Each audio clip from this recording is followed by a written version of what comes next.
All right, ready to dive deep into some fascinating history. Oh, absolutely. Always up for a good historical deep dive.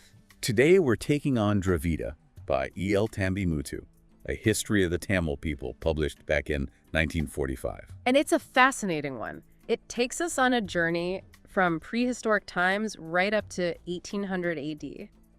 So get ready to uncover a part of Indian history that often gets overshadowed. But trust me, it's absolutely incredible. What really struck me about this book is how it delves deeper than the usual tales of kings and battles. It goes right into the heart of Dravidian culture, their religious beliefs, and their amazing literature. It flips the script on how we typically view Indian history. Okay, let's jump right in. The book starts way back, before the Aryans even set foot in India. Oh, way back. We're talking 5,000 years ago. Wow. A sophisticated civilization already thriving in the Indus Valley. Tambimuttu builds a really convincing argument for this. He points to archaeological discoveries, especially their burial customs. There are these intriguing similarities with Sumeria. Wait, Sumeria? That's like present-day Iraq, right? Exactly. Thousands of miles away in ancient Mesopotamia. So what sort of similarities? Well, one that stands out is the use of burial urns. This wasn't a common practice among the Aryans, who later came to dominate North India. Interesting. And it begs the question, could there have been some kind of contact between these two ancient cultures? That is mind-blowing. It's incredible to think about. And the book doesn't give a definitive answer, which is kind of exciting. Yeah, it leaves it open for exploration. Now get this. Dravida suggests that Saivism, which is a major religion in India today, might actually have originated with the Dravidians. Before any Aryan influence. Exactly, before any Aryan influence. That's a huge point. It challenges that traditional narrative, the one that often gives all the credit for Saivism's development to the Aryans. Dravida pushes us to consider that some core elements of Hinduism, as we know it, might actually have these deep, deep Dravidian roots. And this is where things get really fascinating. Around 1500 BC, the Aryans, a fair-skinned people, migrate to India. They initially settle in the north. Big shit. And their arrival changes everything. A turning point, no doubt. The book highlights how the Rig Veda, the oldest Hindu scripture, actually describes the Aryans clashing with the darker-skinned indigenous people they encountered. So we're getting a glimpse into those early power struggles and interactions. Exactly. Right there in their own words. And this eventually paves the way for the development of the caste system, right? You got it. Dravida argues that it was the Aryans, as they were consolidating their power, who introduced this very rigid social hierarchy, and the Dravidians. They ended up classified as Sudras, the lowest rung on the ladder. The book really underscores the struggles they faced, trying to gain some social and political equality. But even with the Aryans becoming the dominant force, we see the rise of powerful Tamil kingdoms in the south. The Cholas, Cheras, and Pandyas. And we're not talking about small, insignificant kingdoms either. Right. They challenged the Aryans head-on. The book tells us about this legendary king, King Karkalan, who united the Tamil people. It also details their amazing maritime achievements. They had conquests in Ceylon. Ceylon, which is modern-day Sri Lanka. Yep. It shows just how powerful their navy was. I love how Dravida weaves in all these incredible details. It reads almost like an epic adventure. It does. But it also takes time to acknowledge those cultural achievements of the Tamil people. Tamil is considered the oldest living language in India, right? And they had a golden age of literature. Oh, a golden age indeed. Dravida talks about the Sangam period. It was this incredibly fertile time for Tamil literature. We see these masterpieces like the Tirukkural. Which dives into ethics and morality. Right. And then you have the epic Silapathikaram, this tragic tale of love, duty, and even the supernatural. And people still read and study these works today. Absolutely. They offer us this incredible window into the sophisticated culture of the ancient Tamils. We see their values, their beliefs, even their understanding of the human condition. Dravida makes a strong case for their importance in the broader context of Indian literature. I have to admit, I'm already feeling a bit overwhelmed by all this information. But there's still so much more to cover. Oh, there is. We've got religious transformations, powerful empires, and then the eventual decline of those Tamil dynasties. Don't worry, we'll break it all down. We'll hit those key points and connect everything for you. All right, good. Because I'm really curious to hear more about these religious transformations that Dravida mentions. One fascinating aspect is how Jainism and Buddhism, which originated in North India, actually found a strong following among the Tamil people. Interesting. It shows how open they were to embracing new ideas and challenging the status quo. But then we see a resurgence of Hinduism. That's right. Led by the Bhaktas, these devotional poets who sang the praises of Shiva and Vishnu, it was a time of such spiritual energy and creativity, and it left this lasting impact on Tamil culture. It really cemented Hinduism's place as the dominant religion in the South. It's almost like this pendulum swinging back and forth. First, there's this openness to new faiths, and then the return to older traditions, but ones that were transformed by those new influences. It makes you wonder about all those individual stories behind these shifts in belief. The beauty of history is that it's driven by those grand events and the personal choices of countless individuals. And Dravida gives us glimpses of that. But it also sparks our imagination. It encourages us to fill in the blanks, connect with that human drama behind these transformations. And then, of course, we have the rise of the Chola Empire, one of the most magnificent empires in all of South Indian history. This is where things get truly epic. Get ready to be amazed. The Cholas, under rulers like Raja and Rajendra I, they controlled this vast territory, spanning most of South India and stretching into Southeast Asia. They were renowned for their temple architecture, right? Absolutely. The book describes these breathtaking temples built by these rulers, showcasing their architectural genius and wealth, but they were also a maritime powerhouse. Their conquests even reached as far as China. China, that's incredible. But like all empires, the Tamil dynasties eventually went into decline. Yes, sadly. Dravida details how they were weakened by internal conflicts and the rise of new powers, like the Hoysalas and the Vijayanagar Empire. It doesn't shy away from the political maneuvering and shifting alliances that led to their downfall. And finally, we get to the arrival of the British. Which ushers in a whole new era. The political landscape of South India is completely altered.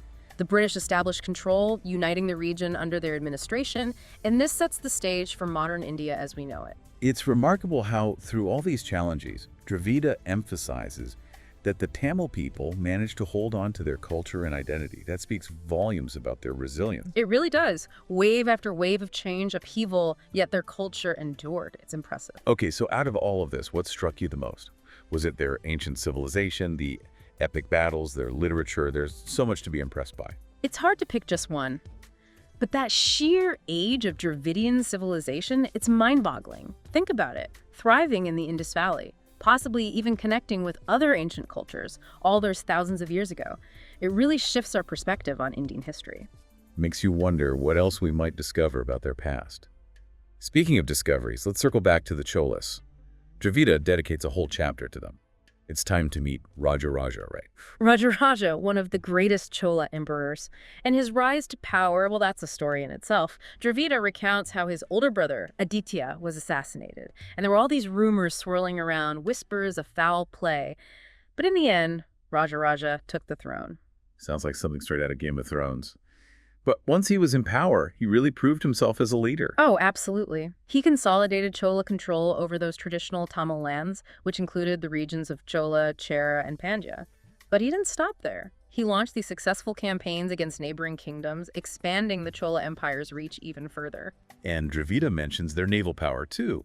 Were the Cholas like the Vikings of India, raiding coasts, striking fear into their enemies? That's a pretty apt comparison. Their navy was formidable. They ruled the seas around South India and Southeast Asia, using their ships for both trade and conquest. They even reached the shores of Sri Lanka, the Maldives, and parts of Southeast Asia.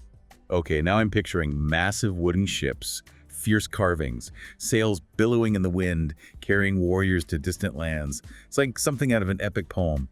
You're not far off. Tamil literature from this period often describes these naval expeditions. They praise the bravery of the Chola sailors and the might of their fleet. It was a source of immense pride. But Raja wasn't just a conqueror. He was also a builder.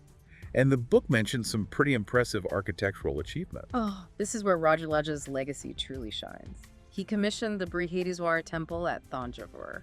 It's considered one of the most magnificent temples in all of India. Even today, it stands as this testament to his vision and the incredible skill of those Chola architects. Give us some details. What makes this temple so special? Well, first off, it's massive. The tower over the main sanctuary, it's over 200 feet tall, and it's topped by a dome carved from a single block of granite.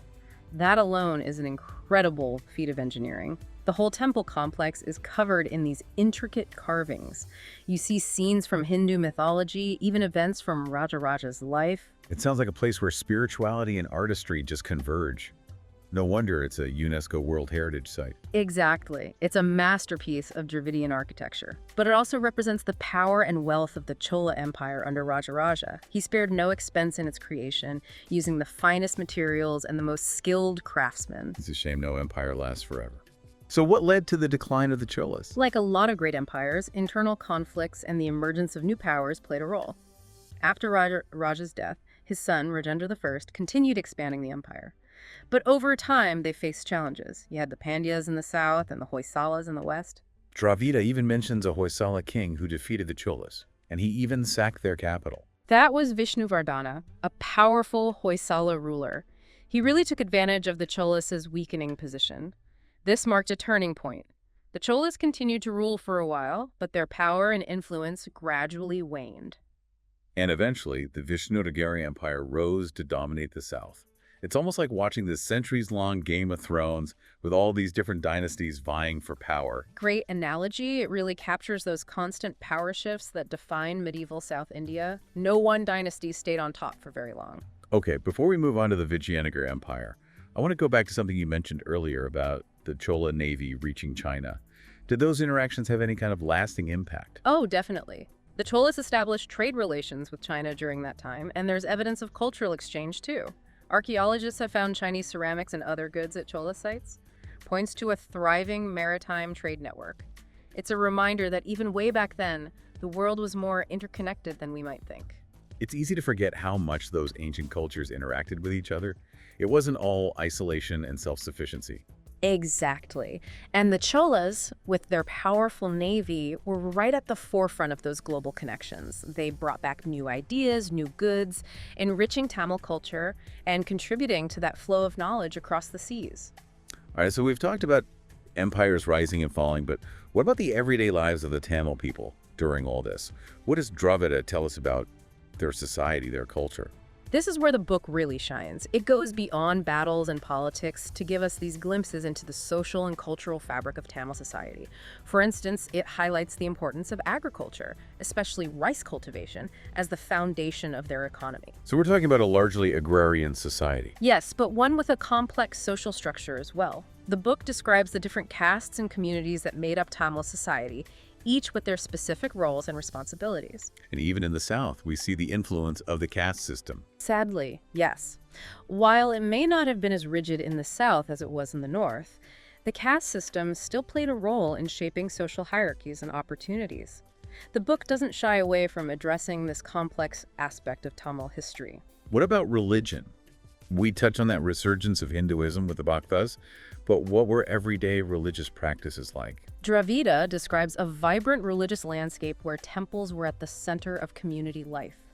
People worshipped a variety of deities, including Shiva, Vishnu, and the goddess Aman.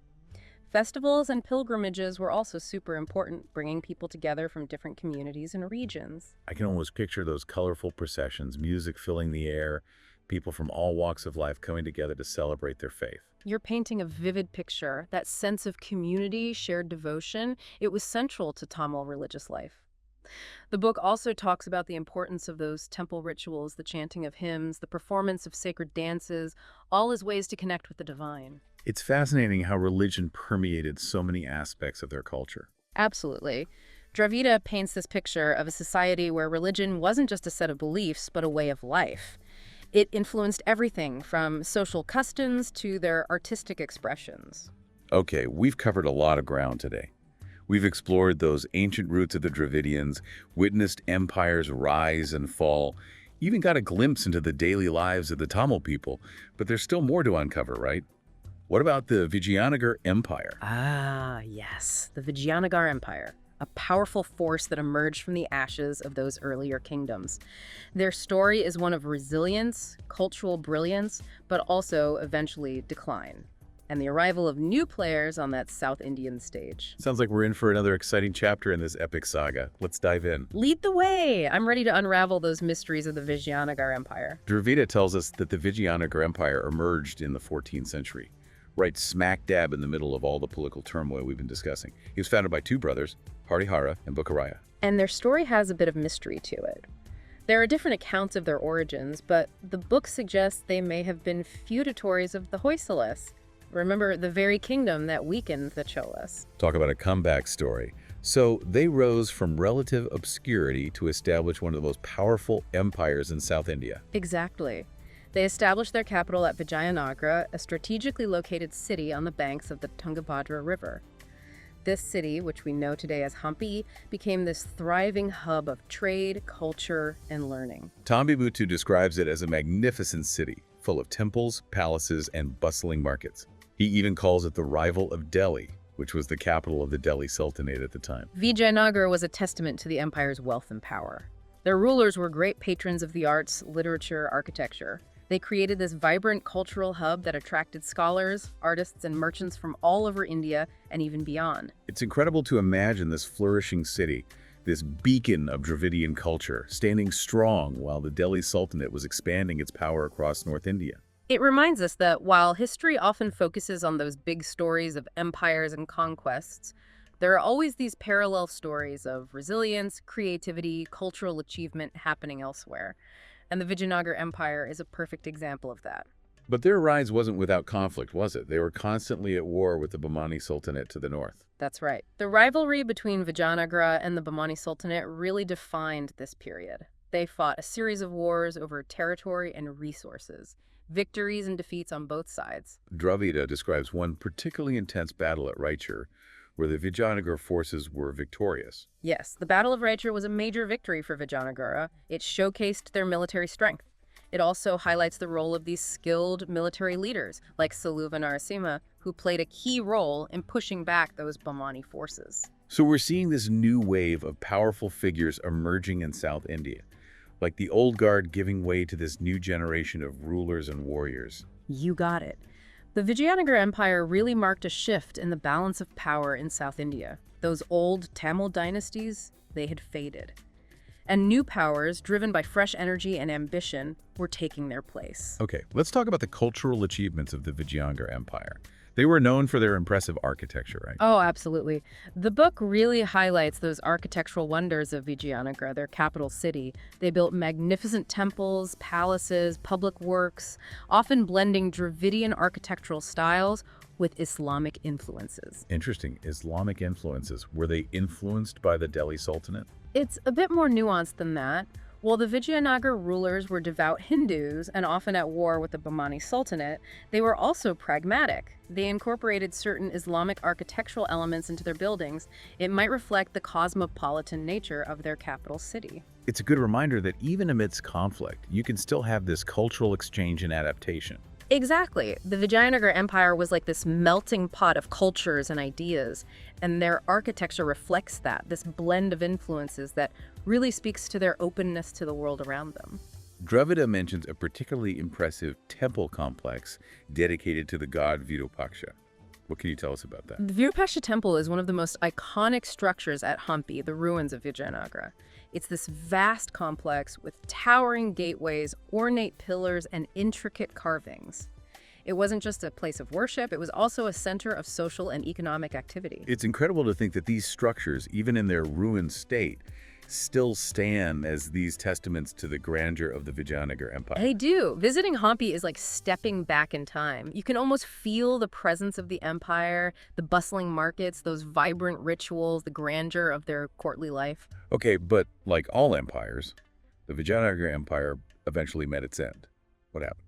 In 1565, the Vijayanagara forces faced a coalition of Deccan sultanates at the Battle of Talikota, and it was a devastating defeat. It led to the sacking of Vijayanagara and the eventual collapse of the empire. It's a tragic end to such a powerful and vibrant civilization. It is. But their legacy lived on, both in those architectural wonders they left behind and in those cultural and artistic traditions they nurtured. The Vijayanagara Empire, even though it had a relatively short lifespan, left an undeniable mark on South Indian history. So as the Vijayanagara Empire fades from the scene, we start seeing these Nayaka dynasties popping up. They weren't totally independent, though, were they? Not in the truest sense. They ruled different parts of South India. But they still acknowledged the Vijayanagar emperors as their overlords, at least in name anyway. It was a real time of shifting alliances, power struggles. But it's remarkable that they managed to maintain some stability, and they even fostered a revival of Tamil culture. Dravida specifically calls out the Nayakas of Madurai. They seem like they were pretty influential. Oh yeah, major players. They ruled a big chunk of what is now Tamil Nadu, and they were known for supporting the arts and their impressive temple-building projects. It's like every dynasty tried to outdo the last one when it came to those grand temples. Makes you want to hop on a plane and see them all firsthand. But it's got to be more than just pretty buildings, right? Way more. Those temples represent faith, cultural identity, artistry, and power, all rolled into one. They tell a story, and that story is woven into the very fabric of Tamil history. But even with all of that, the Nayakas couldn't escape the growing influence of European powers in India. Dravida talks about the arrival of the Portuguese, the Dutch, and of course eventually the British. So now these Tamil kingdoms are caught in the middle of a whole new kind of power struggle. Exactly. They had to figure out this new landscape, who to ally with, who to fight, and how to protect their interests. Must have been an incredibly challenging time. And in the end, it was the British who came out on top. Yeah. The British East India Company, with their military and economic might, they gradually took control over most of South India, including the Tamil regions. It marked the end of centuries of independence for the Tamil people, bittersweet moment in their history. Really makes you reflect on that lasting impact of colonialism. It does, and Dravida doesn't shy away from it. The book wraps up by reflecting on the resilience of the Tamil people, their ability to hold on to their culture and their identity, even when facing such enormous challenges. So after this deep dive into Dravida, what are some of the key takeaways about Tamil history we should keep in mind? I'd say there are a few big ones. First, it challenges us to rethink that traditional narrative of Indic history. We need to acknowledge those significant contributions of the Dravidians, especially the Tamil people. It's like we're finally getting the full story. Exactly. Second, let's not forget about all the incredible things the Tamils achieved, their ancient civilization, their mighty empires, their rich literary traditions, and those breathtaking temples. It's a legacy that continues to amaze. And lastly, I think the story of the Tamil people teaches us about resilience and adaptation. They faced so much upheaval, but they held on to who they were and continued to thrive. It's a powerful lesson for sure. Yeah. But before we wrap up, I have to ask about those hints of connections between the early Dravidians and other ancient cultures, like Sumeria. Do you think there's more to that story waiting to be discovered? Now that's a question that's kept historians up at night for years. There are some tantalizing clues out there, but nothing definitive. Maybe someday new evidence will emerge and shed more light on those possible links. It's a real historical mystery just begging to be solved. That's a great note to end on.